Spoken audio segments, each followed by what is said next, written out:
بسم اللہ الرحمن الرحیم۔ السلام علیکم، آپ دیکھ رہے ہیں میرا YouTube channel Asif but official. ناظرین اکرام، ذکر تو نہیں کرنا چاہیے تھا لیکن آج ذکر کرنا ہی پڑ رہا ہے مجھے۔ پچھلے 5 دن سے میں شدید بخار میں مبتلا ہوں اور اسی بخار کے عالم میں نے اسلام آباد کا سفر بھی کیا، اسلام آباد سے واپس بھی آیا اور اس وقت بھی میں پسینے سے اندر سے شراب ہو رہا۔ 102 بخار ہے لیکن کیمرے کے سامنے بیٹھا۔ آغاز یہاں سے کروں گا کہ آپ کے ملک پاکستان کو اس قدر خوفناک اور خطرناک اور بدقسمت بنا دیا گیا ہے کہ یہاں غیرت رکھنا، صاحب عزت ہونا، سچا ہونا، سچ کا ساتھ دینا، برے کو برا کہنا اتنا بڑا جرم ہو چکا ہے کہ یہ جرم نہ صرف آپ کو بھگتنا پڑتا ہے، آپ کی ماؤں، بہنوں، بہوؤں اور بیٹیوں تک کو بھی۔ میں پہلے بھی اس کا اظہار کر چکا ہوں اور میں دل کی گہرائیوں سے یہ محسوس کر کے لفظوں کی شکل میں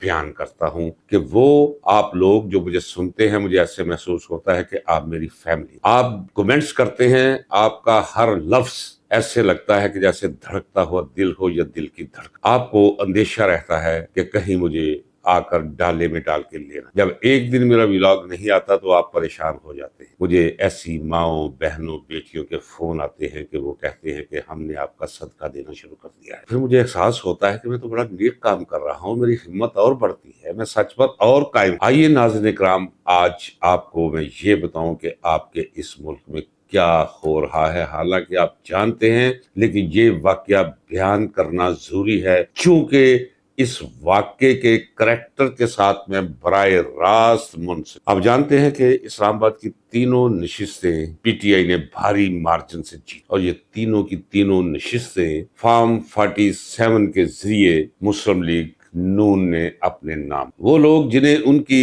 نشستوں سے محروم کیا گیا تھا انہوں نے ریفرنس دائر کیا، ایک ٹریبونل تو بہت سے بنے، ایک ٹریبونل جسے جسٹس طارق جہانگیری ہیڈ کر رہے تھے، یعنی ان کی سربراہی، انہوں نے جو پہلا آرڈر جاری کیا وصیت چیئرمین الیکشن ٹریبونل، وہ یہ کیا متعلقہ حکام کو کہ فارم 45 اور 47 دونوں لے کر آ جائیں میری عدالت، اور باقی متعلقہ جو ڈاکومنٹس مانگے ہیں وہ بھی لے کر آ جائیں، اور ساتھ اپنا بیان حلفی داخل کریں کہ ہم جو کچھ پیش کر رہے ہیں یہ سچ ہے، اس کی کوئی ٹیمپرنگ نہیں کی گئی، نہ کہ رد و بدل کیا گیا ہے، اور اگر آگے ٹرائل میں چل کے، تحقیق میں چل کے یہ ثابت ہو گیا کہ کوئی ٹیمپرنگ کی گئی تھی جو آپ نے پیش کی، آپ کو پیش کرنے والوں کو 7 سال سزا دے کر میں جیل میں۔ اب اندر کی رپورٹ یہ ہے کہ جب انہیں کہا گیا کہ یہ ٹیمپرڈ پیپر آپ جائیں تو سب لوگوں نے انکار کر، ہر ایک کو اپنی جان پیاری۔ پھر کیا ہوا؟ ٹھیک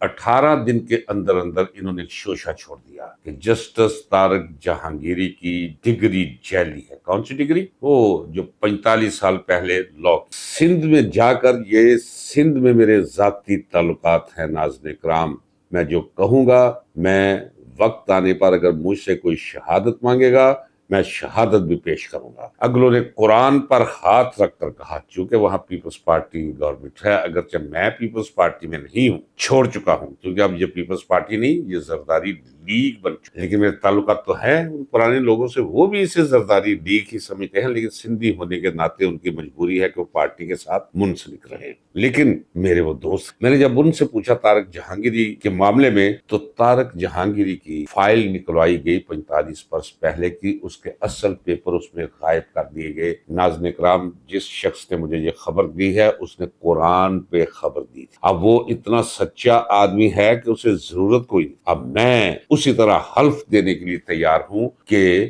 اس کے اصل پیپر غائب کر دیے گئے اور جعلی پیپر اس کے اندر وہ داخل کر دیے گئے، اور یہاں شور مچا دیا گیا کہ جناب اس کی تو ڈگری جعلی ہے۔ وہ ایک شخص سے ایک ریفرنس دائر کروا دیا۔ اچھا، جہاں تک ریفرنس کا تعلق ہے، یہ یاد رکھیے، پہلے میں شروع کرتا ہوں یہ جو سو کالڈ آئینی بینچ بنایا گیا ہے، اس بینچ میں شامل ہر جج، انہیں جج کہنا گناہ ہے لیکن میں کہتا ہوں، چلے گناہ نہیں تو مجھے برا لگتا ہے، میری زبان بے مزہ ہو، یہ تمام ججز کے خلاف ریفرنس دائر۔ اس کے علاوہ کم و بیش 5 درجن یعنی 60 کے قریب ججز ہیں پورے پاکستان میں، ہائی کورٹ اور سپریم کورٹ کے، جن کے بارے میں ریفرنس دائر ہے سپریم جوڈیشل کونسل کے اندر، بس ریفرنس تو ہیں، ریفرنس چل رہے ہیں، کبھی نہیں چلتے۔ اب آج ہوا کیا ہے، چونکہ اب مجھے کہنے دیجئے، ہاں پہلے تو یہ بتاؤں ہوا کیا ہے۔ آج تاریخ تھی سماعت کی، اور سماعت اپنے پاس رکھ لی سرفراز ڈوگر نے۔ مجھے داد و استاد کی ضرورت نہیں، لیکن جس دن سرفراز ڈوگر نے حلف اٹھایا تھا، تو میں نے جس دن اس نے لا کیا تھا، جس کا چیمبر جوائن کیا تھا، جس طرح لوگوں کی اس نے جیبیں کاٹنی شروع کی تھی، جو اس کی گندی ریپو ٹرائل کورٹس کے اندر بنی، پھر ہائی کورٹ کا جب اسے لائسنس ملا تو یہ کن ججز کا فرنٹ مین بن کر ان سے پیسے لیتا رہا، آدھے ججز کو دیتا رہا، خود اپنی آدھے اپنی جیب میں ڈالتا رہا، یعنی ایک کرمنل اور چھوٹا وکیل کے روم میں۔ تب تک یہ وکیل تھا۔ ایک اور بات یاد ہے کہ یہاں بھینس چور، ڈکیٹ، مانیں گے میں ذمہ داری کے ساتھ کہہ رہا ہوں، بھینس چور، ڈکیت، قبضہ گیر، وکلا ہائی کورٹ کے ججز بن جاتے ہیں۔ میں عمر کے اس حصے میں جو کچھ کہوں گا، میں نمبر 1 تو مکمل دیانتداری سے کہوں گا، اور پھر اگر کوئی مجھ سے ثبوت مانگے گا، ایک نہیں میں 40 ثبوت دے دوں، جاؤ جا کے پڑھ۔ اس لیے ہائی کورٹ کا جج ہونے کا مطلب باعزت ہو جانا نہیں، ہاں سول جج ہونا باعزت، وہ اس لیے کہ پڑھنا پڑتا ہے بابا، وہاں اتنی ڈھیروں کتابیں ہیں جو رٹنی پڑتی ہے، جس طرح میڈیکل سائنس میں MBBS کرنے کے لیے پڑھنا پڑتا ہے، وہاں پڑھنا پڑتا ہے، وہاں لکھنا پڑتا ہے، سوالوں کے جواب لکھنے پڑتے ہیں۔ یہاں تو ہے ہی کچھ نہیں، جسے چاہے اٹھا کر ہائی کورٹ کا جج بنا دے۔ یہ ہے سب سے پہلا ایلیمنٹ جو جوڈیشری کی تباہی اور بربادی کا باعث بنتا ہے، بنا ہوا ہے۔ سرفراز ڈوگر جو خود سپریم جوڈیشل کونسل کا ممبر ہے، جس نے فیصلہ کرنا ہے طارق جہانگیری کے خلاف جو جھوٹی درخواست دائر ہوئی ہے، تو وہ تو اصولی طور پر اپنے پاس سماعت کے لیے رکھ نہیں سکتا، سماعت کے لیے اس نے اپنے پاس رکھ لی، اور آج سماعت اور مدعی موجود نہیں تھا۔ اب کیا کیا ہے یہ سرفراز ڈوگر نے؟ وہی کیا ہے جس کام کے لیے لایا گیا ہے۔ جب تک فیصلہ جو اس نے دیا ہے، جو آرڈر دیا ہے کہ جب تک سپریم جوڈیشل کونسل کے اندر جو درخواست دائر کی گئی ہے جسٹس طارق جہانگیری کے خلاف، جب تک اس کا فیصلہ نہیں ہوتا، جسٹس طارق جہانگیری کو ہم آف کرتے ہیں، یعنی وہ کام بطور جج نہیں کر سکتے۔ ذرا غور کیجئے، پہلے میں کہہ چکا ہوں کہ کم از کم 60 ججز کے ریفرنس موجود ہیں سپریم جوڈیشل کونسل کے۔ یہ ساری کی ساری سو کالڈ آئینی عدالت، اس کے تمام ججز کے خلاف وہ موجود ہیں۔ اب اس ملک کے اندر جو بندہ یہ ثابت کرنے کی کوشش کرے گا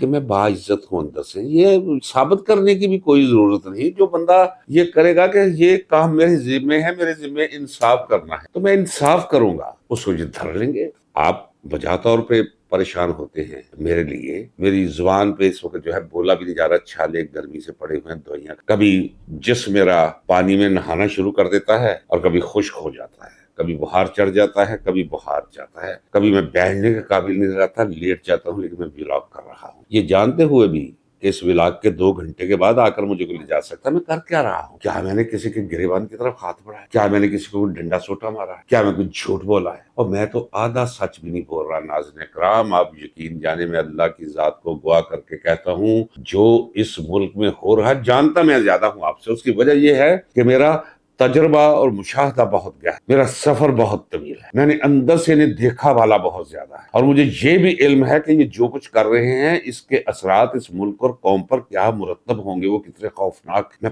پھٹ نہیں رہا ہوں، ضبط ہے مجھے اپنے آپ پر، لیکن یہ یاد رکھیے کہ آپ پریشان ہوتے ہیں کہ میں احتیاط کی حدوں کو چھوڑ گیا ہوں، میں کوئی سرخ باؤنڈری کراس کر لی ہے۔ نہیں، سرخ باؤنڈری تو بھی مجھے نظر بھی نہیں آ رہی۔ جو کچھ میں کہنا چاہتا ہوں، جو کچھ اس ملک میں ہو رہا ہے، غیر جذباتی انداز میں آپ کو میں کہہ رہا ہوں، تو اگر میری حالت یہ ہو کہ دروازہ کھٹکے اور میرے اندر پہلا جو خیال جائے وہ یہ ہے کہ مجھے لینے آئے، اس قیمت پہ میں بیٹھ کے آپ کے سامنے ولاگ کر رہا ہوں، اور یہ قیمت ہر شخص کو چکانی پڑ رہی ہے۔ جسٹس طارق جہانگیری مجھے کہنے دیجیے آج، چونکہ اسے کام کرنے سے روک دیا گیا، وہ میرے اگر 4 بھائی ہیں تو ان میں 5واں میں اسے شمار کرتا ہوں، میرا 5واں بھائی ہے، چھوٹا بھائی۔ وہ ایک ایسا بھائی ہے جو بھائی بھی ہے اور دوست بھی۔ ہمارے تعلق کی نوعیت یہ ہے کہ میرا خیال ہے کہ میں اسے اشارہ کر دوں، وہ کبھی اس اپنی قبر بھی بھاری کر لے میرے لیے، لیکن آج تک میں اس کی عدالت میں پیش نہیں ہوا۔ آج تک میں جا کر جب کا وہ جج ہوا اسے ملا نہیں۔ یہ کسی دوست نے سپریم کورٹ میں بیٹھا ہوا تھا تو اسے پتا تھا کہ میرا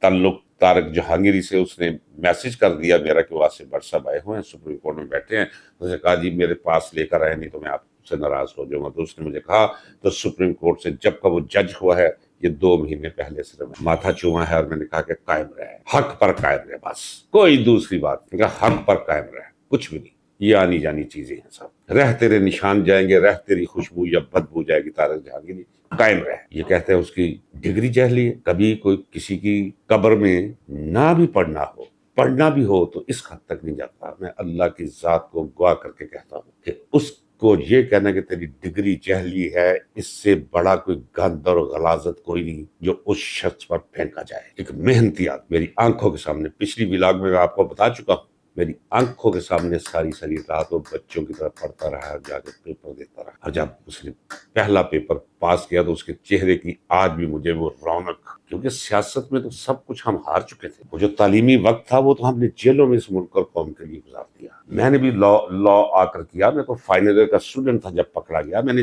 23 سال کے بعد لا کیا، پھر دوبارہ کیا، الف بے سے شروع کیا. ہم تو لٹے پھٹے لوگ تھے. طارق جہانگیر بھی سیاسی طور پر اس ملک اور قوم کے لیے لٹا پھٹا شخص. محنت کی، لا کیا، اپنے پروفیشن کو ٹائم دیا، اپنے آپ کو ایک بہترین وکیل کی حیثیت سے منوایا.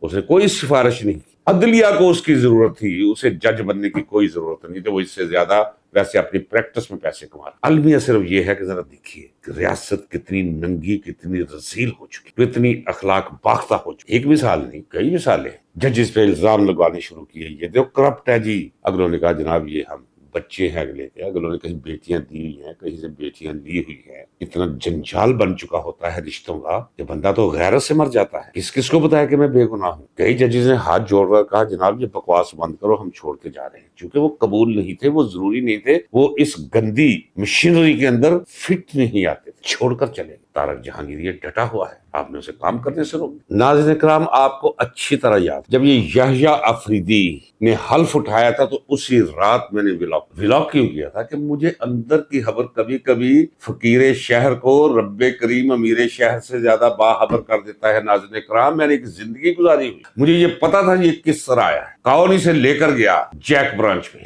جہاں یہ فیصلہ ہونا تھا کہ اب چیف جسٹس کون ہو. اس سے بیٹھ کر سارے وہ وعدے وعید لیے گئے، اسے بتایا گیا کہ تو نے یہ کرنا ہے. وہ کہتا کچھ بھی کر لو. کچھ بھی کرنے سے مراد میرے ساتھ بھی جو کرنا ہے کر لو، مجھے چیف جسٹس. میں نے اس وقت کہا تھا کہ یہ قاضی فائز عیسیٰ جو اپنا منہ سیاہ کر کے جا رہا ہے اور تاریخ اور وقت کے کوڑے دان کے حوالے شکل چھپاتا رہے گا، یہ نظر نہیں آئے گا، یہ پاگل ہو جائے گا. یاد رکھیے، ابھی وہ خبر نہیں آپ کو ملی، یاد رکھیے یہ اپنا ماس اپنے دانتوں سے کاٹا کرے گا باولے کتے کی طرح، جو کچھ اس نے اس ملک کو قاضی فائز عیسیٰ نے. اور میں نے اس وقت آپ سے کہا تھا کہ یہ جو اب آیا ہے، میں نے ایک مثال دی تھی کہ وہ کفن چور تھا، اور یہ مردوں کا کفن نہیں اتارے گا بلکہ کفن کے ساتھ جائے مخصوصہ پر قلعہ بھی ٹھونک کے جائے گا. ابھی آپ نے اس کا کچھ دیکھا نہیں. اس کی رگوں کے اندر ایک بے حیا خون ہے. ناظرین کرام، میں نے پہلے آپ سے کہا ہے کہ میں کتے پالتا ہوں، میں اصیل مرغ پالتا ہوں، میں نسلی کبوتر پالتا ہوں، نہ اڑاتا ہوں، نہ لڑاتا ہوں، نہ کچھ، بس دیکھتا ہوں اور پھر ان کی نسل لیتا ہوں، دیکھتا ہوں اور صاف نسل میں منتقل. یہ یحییٰ افریدی، اس کے دادے کا باپ گلحان افریدی، وہ چور تھا، وہ ڈنڈے مار تھا. انگریزوں کو یہ ایسے ہی لوگ چاہیے. انگریزوں نے اسے اپنا مخبر رکھ لیا اور ملک. وہ اپنی ہی قوم کے خلاف مخبری دیا کرتا تھا، بندے پکڑوائے، پھر اس کے بچے کو تعلیم دلوائی، اس کے دادے کو، پھر اس کا باپ اسے تعلیم دلوائی. چونکہ وہ اپنے لیے تیار کرتے تھے ایسی بریڈ جو بے حیا ہو، جو غدار ہو، جو اپنی قوم کے خلاف کچھ بھی کر گزرنے کو تیار. تو یہ ہے وہ افریدی ملک جنہیں کہتے ہیں. تو رگوں میں تو وہی خون ہے. اس کی گھٹیا آدمی ہے. 26ویں آئینی ترمیم کے بطن سے اسے پیدا کیا گیا. اسے پتہ نہیں تھا اگر وہ غیرت مند وکیل ہی ہوتا تو کہتا میری توبہ، میں نہیں آتا ہوں، چند روزہ زندگی ہے. میں 26ویں آئینی ترمیم کے غلیظ بطن سے وہ برآمد ہوا. یحییٰ افریدی سے لے کر آیا اور اس نے فخر سے کہا جی میں ایک پنجابی بولنے والا بندہ جڑا لے کے آیا. اور اس کے بارے میں میں آپ کو بتا چکا ہوں کہ یہ پنجابی میں ہر بندے کی ایک چھیڑ ہوتی. دوستوں کے اندر اور جاننے والوں کے اندر اس کا نام تھا سرفراز گنڈ کپ. کیا؟ سرفراز گنڈ کپ. بس آپ اندازہ کر لیں کہ یہ جن القابات سے ملقب کیا جاتا ہے وہ آواز خلق ہوتی، وہ نکار خدا ہوتی، اس کے قریب ہی انسان کا کریکٹر ہوتا. پہلے آپ کو حیرانی ہوتی تھی جب میں ججز کے بارے میں کہا کرتا تھا، جب میں سپریم کورٹ کی عمارت، ہائی کورٹس کی عمارتوں کو کہتا تھا کہ یہ بالا خانے ہیں. یہ ہیرا منڈی کے کوٹھے، میں کہا کرتا تھا کہ یہاں جج نہیں بیٹھتے، یہاں دلال بیٹھتے ہیں، بلکہ دلالوں سے بھی بدترین لوگ بیٹھتے ہیں۔ دلالوں کا پھر کوئی نہ کوئی اخلاق ہوتا ہے اپنی دلالی کے اندر، یہ تو اس سے بھی گئے گزرے۔ یہ میری ساری تلخی پاکستان کو تباہ برباد ہوتے دیکھنے کا رد عمل۔ آپ کہتے ہیں کہ میں اللہ آپ کی خیر کرے، ہم تو آپ کے لیے دعائیں کرتے ہیں، بس دعائیں کرتے رہے۔ آج بھی میں سوچ رہا تھا کہ یار اگر آج آگے تو اس بخار کی حالت میں مجھے اٹھا کر لے گئے تو کہیں یہ نہ کوئی سمجھے کہ یہ لے گئے ہیں تو مجھے بخار چڑھ گیا ہے۔ یا اللہ مجھے صحت مندی، اگر مجھے لینے آئے تو میں صحت مند ہوں تو مجھے لے کر جائیں۔ یہ ہے آپ کے ملک کی حالت، لیکن یہ میں آپ کو بتاتا چلا رہا ہوں، مجھ پہ یقین کر لیجئے، چلے فیور دے کر یقین کر لیجئے کہ آخری دن آ چکے۔ یہ جس نہج پہ اس ملک کو لے آئے ہیں، ان کا تکبر اور رونق جن بلندیوں کو چھو رہا ہے، ان کی قساوت قلبی اور بغیرتی جن گہرائیوں کو چھو رہی، اور عوام کو جس حد تک ڈرا اور وحشت زدہ کر دیا گیا ہے اور مذاق سمجھ لیا گیا ہے، اس سے آگے کچھ بھی نہیں ہے۔ اس سے آگے ظلم اور ظالموں کی اخیر ہے۔ نواز شریف چلا گیا، ان قریب یاد رکھیے مبارک ہو وقت سے پہلے آپ کو یہ بھی بوریا بستر باندھ کر بھاگتے دکھائی دے، اور وہ جو آپ کو طاقت کی تجسیم دکھائی دیتے ہیں کہیں نظر نہیں آئیں گے، سر چھپاتے پھریں گے۔ آپ پوچھیں گے ایک دوسرے سے کہ وہ کہاں گئے، آپ کو عطا پتہ نہیں ملے گا، لیکن جہاں بھی ذلت ان کا پیچھا کرے گی اس ملک کو جس مقام تک انہوں نے پہنچا دیا۔ اس ولاگ میں اتنا ہی کافی، مہلت ملی تو ملتے ہیں اگلے ولاگ میں جو میں 2 گھنٹے کے بعد کروں گا، ضرور دیکھیے گا۔ اجازت دیجیے، پاکستان پائے۔